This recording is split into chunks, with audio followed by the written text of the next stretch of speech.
بسم اللہ الرحمن الرحیم۔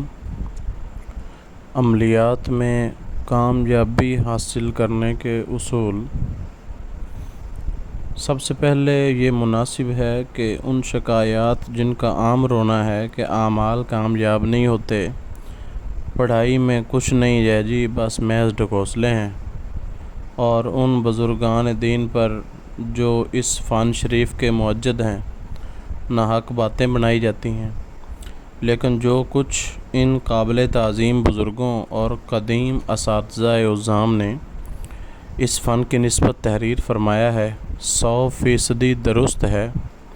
ہر عمل میں کامل تاثیر حق سبحانہ و تعالی نے رکھی ہے، اور کیوں تاثیر نہ ہو کہ اسماء الہی اور کلام رب العالمین اور ارشاد عاملین و کاملین ہو، لیکن شرائط کے بجا نہ لانے پر انسان محروم رہتا ہے اور عمل کی تاثیر سے بے اعتقاد ہو کر مرتکب گناہ کا بن جاتا ہے۔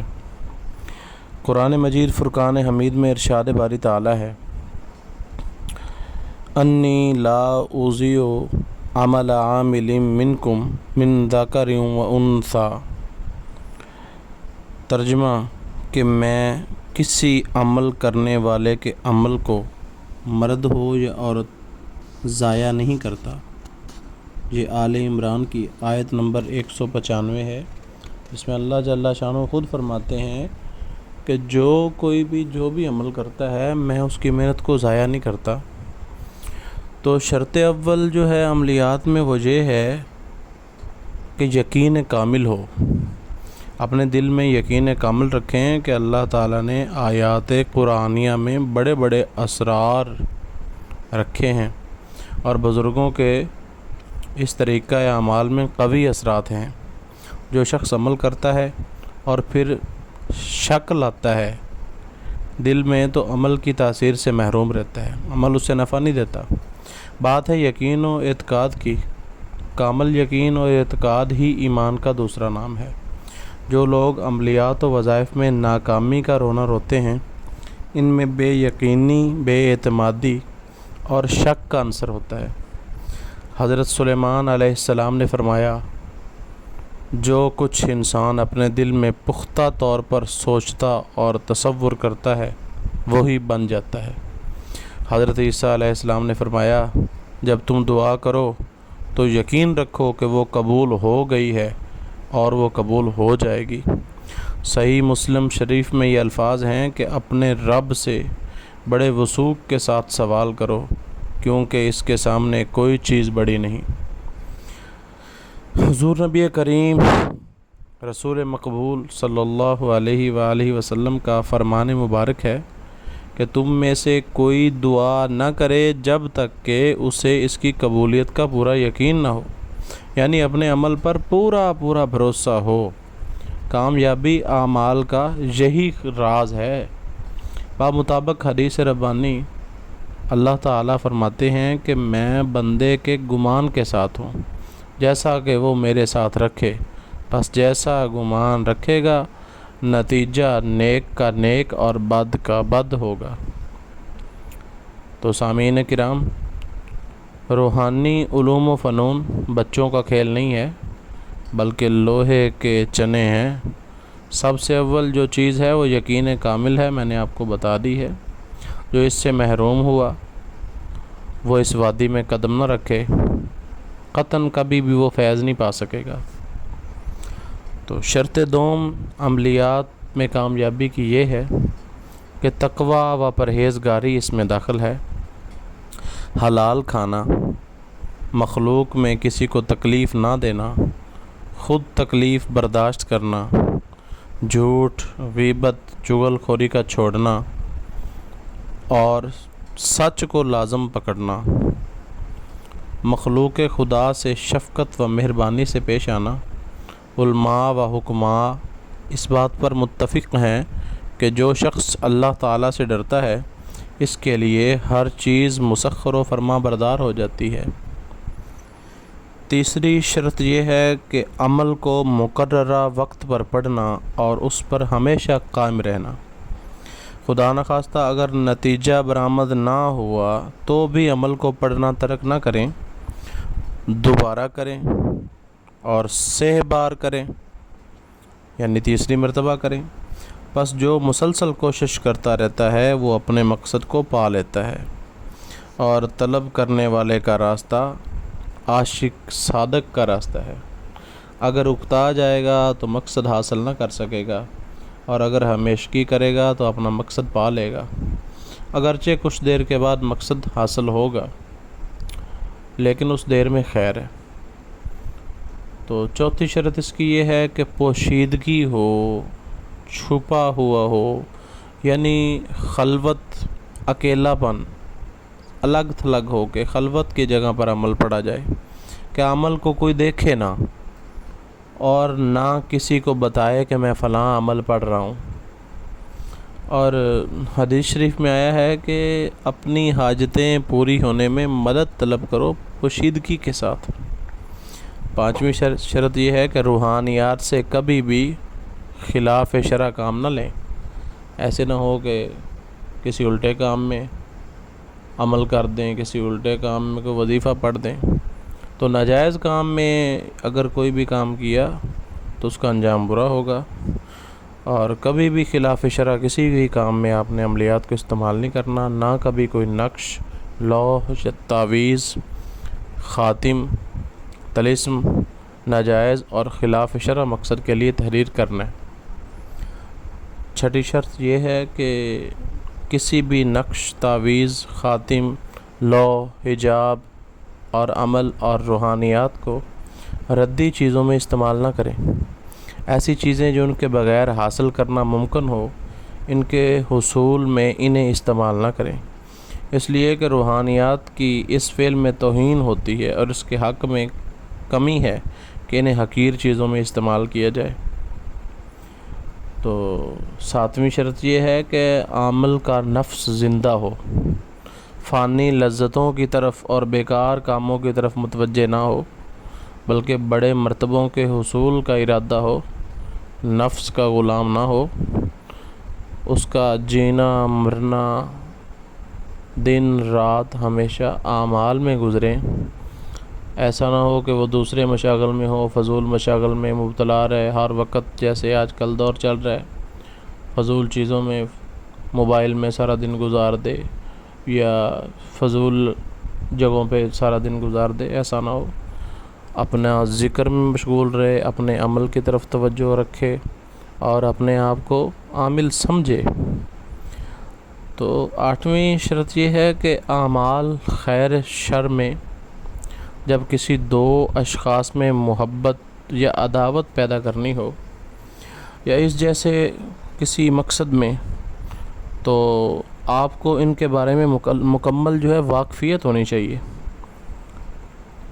کہ جن کے بارے میں آپ یہ کام کر رہے ہیں۔ ایسا نہ ہو کہ کہیں آپ کوئی غلط کام کرتے ہیں، کہیں آپ ناجائز کام کرتے ہیں، غیر اسلامی کام ہو۔ پہلے مکمل جو ہے نا اس کے جائز ہونے میں ساری چیزیں چیک کر لیں۔ جوان ہو یا بوڑھا ہونے کے بارے میں پتہ ہونا چاہیے، قد، رنگ و روپ، شکل و صورت کے بارے میں، اور نام اور اس کی والدہ کے نام کے بارے میں، یا پھر مطلوب کی تصویر ضرور ہونی چاہیے تاکہ عمل کی روحانیت مطلوبہ اشخاص تک بآسانی پہنچ سکے۔ یہ روحانیت کے معاملے ہیں بھائی، اگر اس کا تعلق روحانیت سے ہے، آپ جس چیز کو روح کی نظر سے دیکھیں گے، آپ کی نظر میں وہ چیز آپ کے پاس ہوگی، آپ کے دل کے پاس ہوگی۔ جو کام بھی دل کے ساتھ کہتے ہیں نا، روح کے ساتھ میں نے کام کیا، بڑا روح لگا کے کام کیا، یہ اسی طرح ہوتا ہے کہ روحانیت اس چیز کا نام ہے۔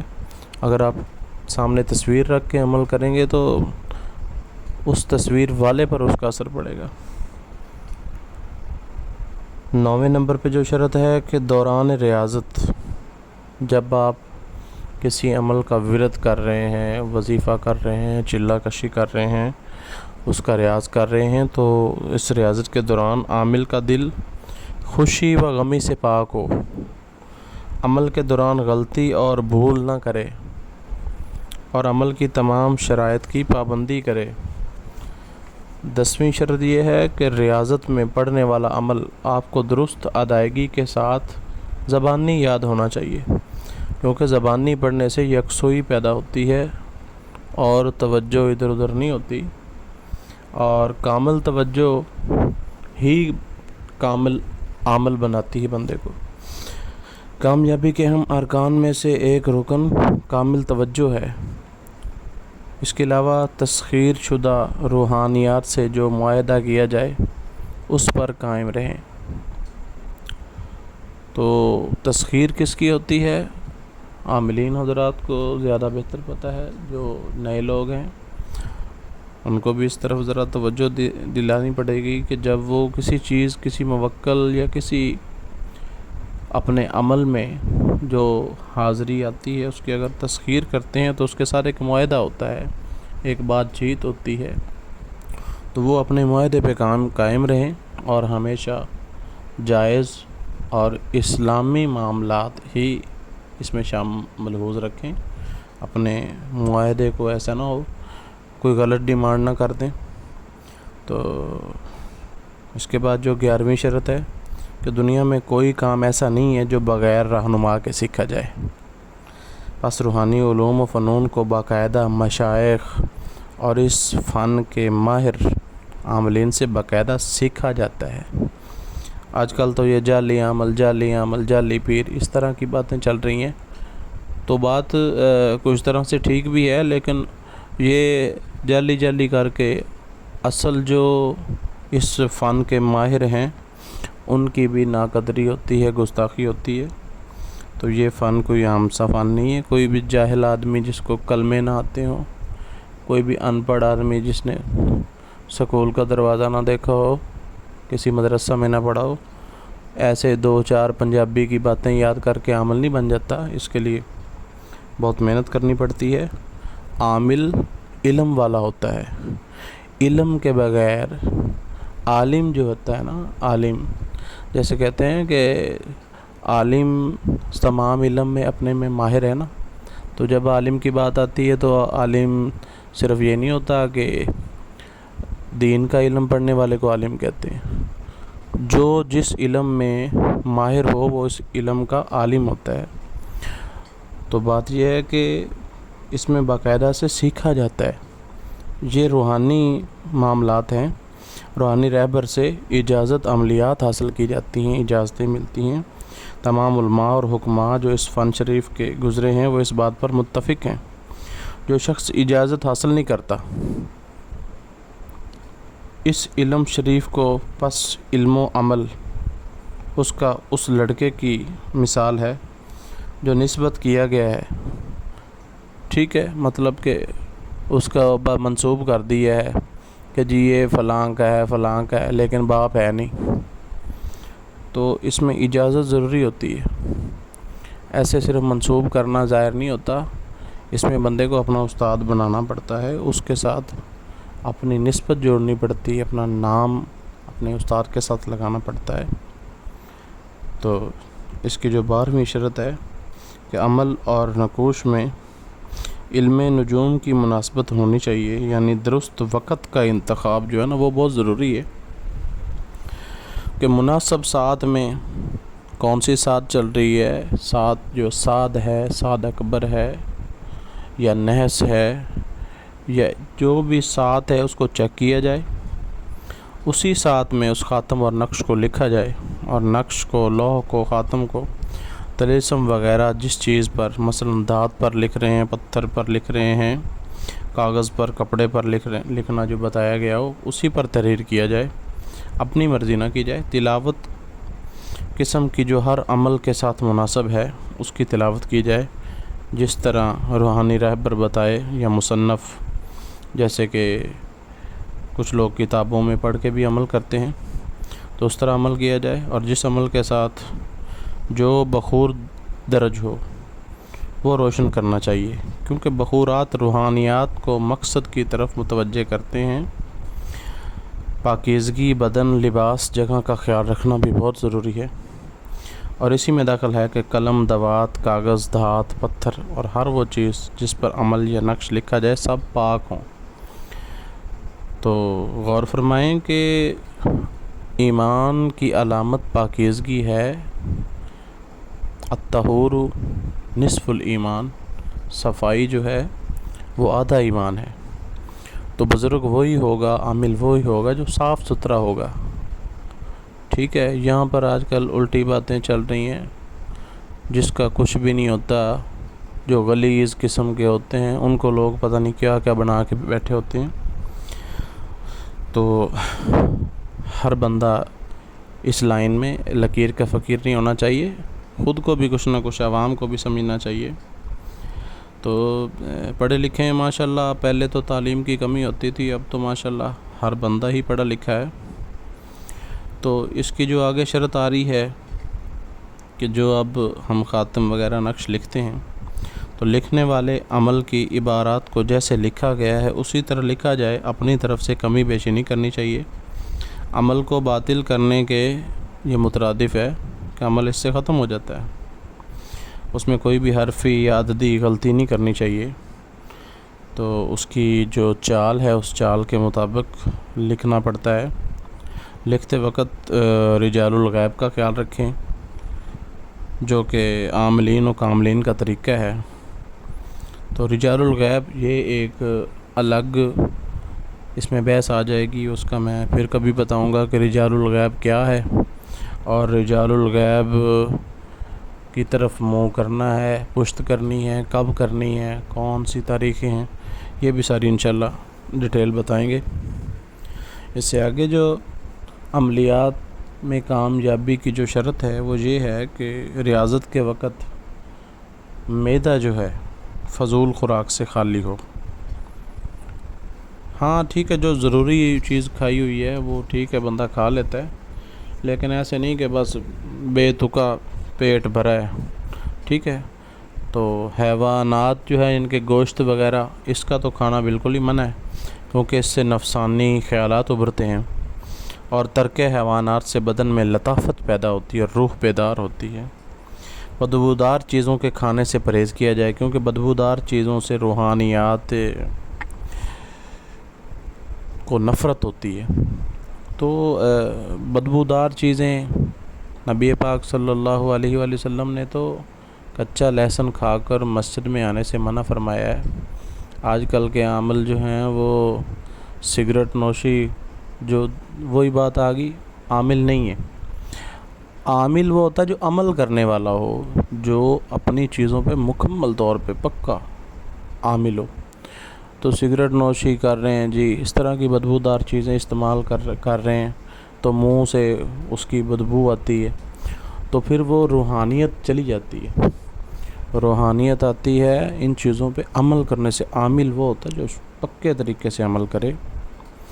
اس سے آگے جو شرط آ رہی ہے کہ نقوش، الواح، خاتم، طلاسم خوش خط، خوبصورت اور صاف تحریر کریں، ان کے خانے سیدھے، کونے درست ہوں، اطراف کے موکلات و خدام بھی تحریر کریں، کیونکہ یہ امر مقبول ہے ارواح اور روحانیات کے نزدیک، جو عمل کے مقاصد پورا کرنے میں معاون و مددگار ہیں۔ ہر عمل کے اول آخر درود بھیجنا حضور اکرم صلی اللہ علیہ وآلہ وسلم پر بہت ضروری ہے، کیونکہ حدیث شریف میں آیا ہے کہ دعا کرنی چاہیے درمیان دو درودوں کے، تو وہ دعا رد نہیں ہوتی۔ تو یہ جو جن کا ذکر مطلب لکھا ہے کہ روحانیات کے نزدیک جو ارواح ہیں یا ان کے نام جو لکھتے ہیں، تو وہ اس طرح سے ہے کہ یہ بھی ایک روحانی معاملات ہیں کہ وہ بھی انسان کے لیے دعائیں کرتے ہیں، تو اس طرح سے دعا سے مدد ملتی ہے۔ اس کے بعد آخری بات یہ ہے کہ صبر قناعت اپنائے بغیر علم روحانیت کے میدان میں قدم رکھنا جرم ہے۔ صبر و قناعت یہ ہے کہ ناکامی پر بندہ غم نہ کرے، رنجیدہ ہونے کے بجائے اسباب ناکامی پر غور کرے کہ کیا سبب بنا ہے۔ یقیناً آپ سے کہیں نہ کہیں کوئی نہ کوئی غلطی ہوئی ہے، کم از کم یہ غلطی تو کسی حد تک یقیناً ہوئی ہوگی کہ توجہ کاملہ سے کام نہیں کیا ہوگا۔ دوبارہ اور زیادہ اہتمام اور توجہ سے کیجیے، انشاءاللہ ضرور آپ اپنے مقصد میں کامیاب ہوں گے۔ تو اس کے ساتھ ہی آپ کا دوست، آپ کا بھائی حافظ محمد اسد عظیم روحانی آپ سے اجازت چاہتا ہے۔ دعاؤں میں یاد رکھیے گا، انشاءاللہ آپ کو ضرور فائدہ ہوگا۔ اور اگر کسی نے کوئی چیز پوچھنی ہو تو یہ نیچے دیے گئے واٹس ایپ نمبر پر رابطہ کر سکتے ہیں۔ السلام علیکم ورحمۃ اللہ وبرکاتہ۔